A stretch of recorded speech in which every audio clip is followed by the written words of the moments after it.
I was born in Taiwan, and I immigrated to the United States when I was 9 years old. I'm married, and I'm the father of 2 young children. I'm a philosopher and an ethicist. These are some core facts about me. If I suddenly lose access to these facts, for example, if I suddenly do not remember these facts, I would lose certain core aspects of myself. That is, certain core aspects of my identity. We're on the cusp of developing a certain kind of technology, neurotechnology, that can give us an unprecedented ability to peer into our mind and to influence specific neural processes. Neurotechnologies such as functional magnetic resonance imaging, fMRI, deep brain stimulation, and psychopharmaceuticals have the potential to alter what we remember and forget, what we think and believe, and what we feel and perceive. They can thus radically change our sense of where we come from, what we do, and importantly, who we are. These new neural technologies raise a number of controversial issues, highly controversial issues. In my role as an ethicist, I think about these controversial issues. I study and explore them in relation to basic human values such as right to life and right to health. I may even make recommendations of right and wrong conduct. So let's look at these technologies from where I stand. Most obviously, people will be concerned that these technologies may be used to harm other people. But we should also be aware that these technologies could harm ourselves in subtle ways. And that's what I want to explore today through a couple of scenarios. A 10-year-old whose rapist was sentenced to 10 to 15 years in jail in Florida in 2014 told the court, "I wish I could forget and have a new brain so I don't remember." I wish I could forget. It's a haunting phrase that comes up again and again in the testimony of those who have suffered or witnessed terrible crimes. Likewise, the burden of traumatic memory weighs heavily on returning soldiers, many of whom suffer flashbacks as a symptom of post-traumatic stress disorder, PTSD. Increasingly, though, scientists are uncovering new ways of manipulating memories. For example, a research team at the SUNY Downstate Medical Center found that increasing the enzyme level of PKM-zeta, this is a molecule thought to be needed for strengthening the connections between brain cells, can enhance a rodent's ability to remember, while blocking that enzyme resulted in the erasure of particular memories.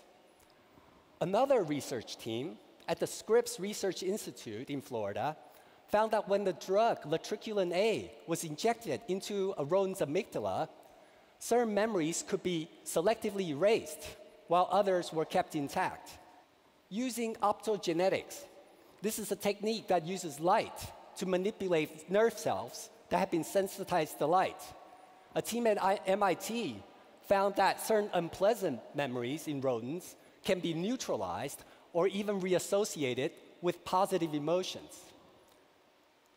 Such research, therefore, raises hope that we can one day treat something like PTSD. It's possible that within the next decade, we'll be able to develop memory modification technologies, or MMTs. Now, forgetting is, of course, an important and ordinary part of life. Indeed, even self-deception may be important for maintaining our psychological stability. Just imagine if we really saw ourselves as others saw us. So how could MMTs harm us in subtle ways? Memories are evidence for events that have taken place. Modifying our memories, therefore, could affect what we believe to be true about certain events and cause us to live in falsehood. Imagine a soldier who uses MMTs and as a result no longer remembers what he did during the war. How would he feel if he were to be presented with evidence of his behavior during the war, especially if that evidence conflicted with the identity that he has now created for himself? The use of MMTs may also affect our ability to respond as moral agents. If a friend betrays you, The appropriate moral reaction is to feel indignation. But if you use MMTs to weaken your memory of your friend's betrayal, isn't there a risk that you would forgive your friend too easily? Forgiveness is an important moral reaction that requires us to overcome our indignation for the sake of our moral values. A failure to feel such emotions can preclude genuine forgiveness. We may also have moral and legal obligations to remember certain events. For example, Neil Armstrong's memory of landing on the moon may not just be evidence for him, but also be for the rest of us.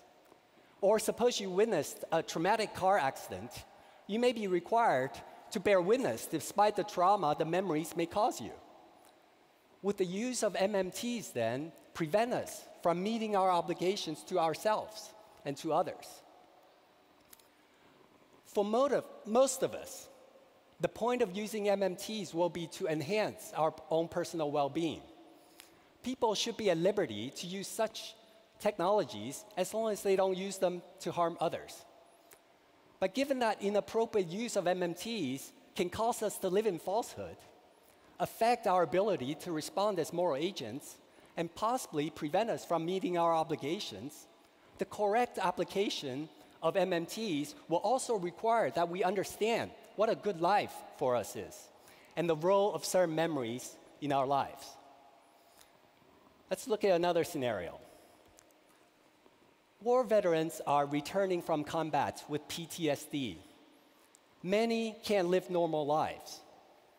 At least 22 veterans commit suicide each day.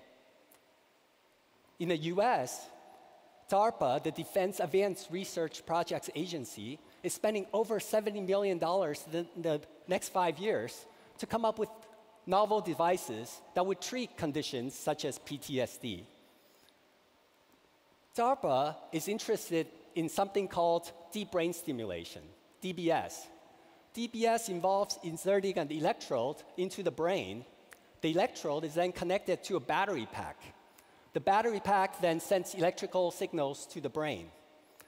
About 100,000 people around the world today have such a DBS implant for Parkinson's disease, epilepsy, and major depression. There's evidence that DBS can also be used to treat conditions such as PTSD. Brain imaging shows that amygdala hyperactivity is responsible for the symptoms of PTSD, and that DBS can functionally reduce the activities of the amygdala. DARPA is particularly interested in next-generation devices that do not require user input, and that can read and monitor the brain's activities in real time and intervene in these activities automatically. Call these DBS+. DARPA's aim is, of course, to treat soldiers. The issue is that once DBS Plus is created, it could be used to enhance soldiers. For example, it could be used to preempt PTSD.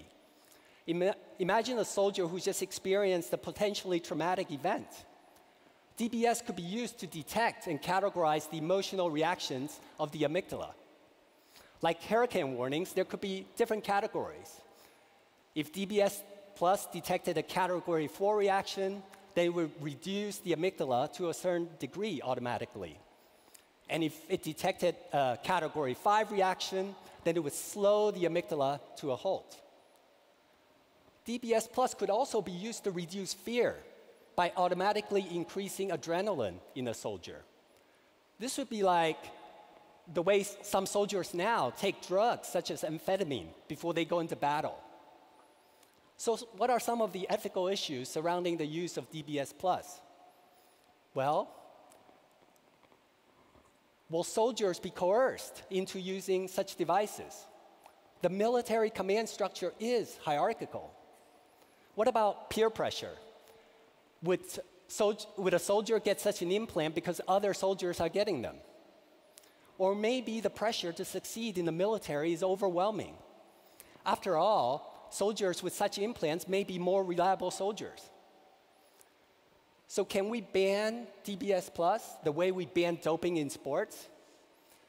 It's not clear that we can. The point of banning doping in sports is to ensure fairness. But do soldiers care about fairness? Would they voluntarily give up Apache helicopters and night vision goggles just to level the playing field? In fact, soldiers may actively seek to have DBS Plus precisely because it confers combat advantage. Will the use of DBS Plus lead to soldiers without conscience? This is a serious concern. But interestingly, it may be a technical problem.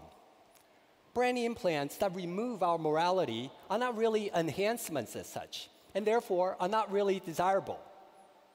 But what if we can have implants that can enable soldiers to kill appropriately at the right time, for the right reasons, and in a proportionate manner?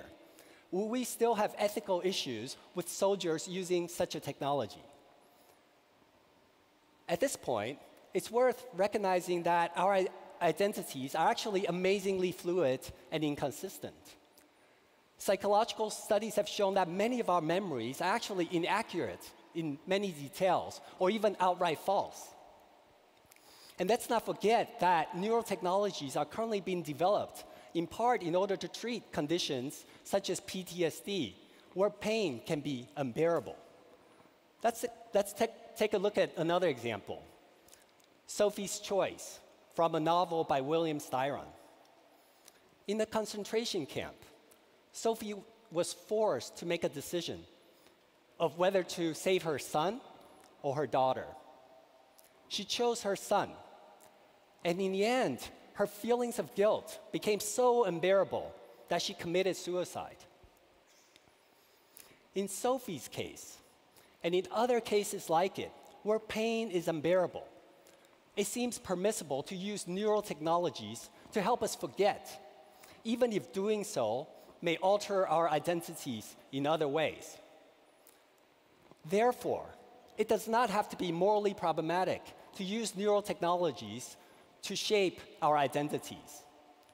While we should be cautious when developing these technologies, we should also embrace the potential that these technologies can have in enhancing and transforming our lives. Thank you.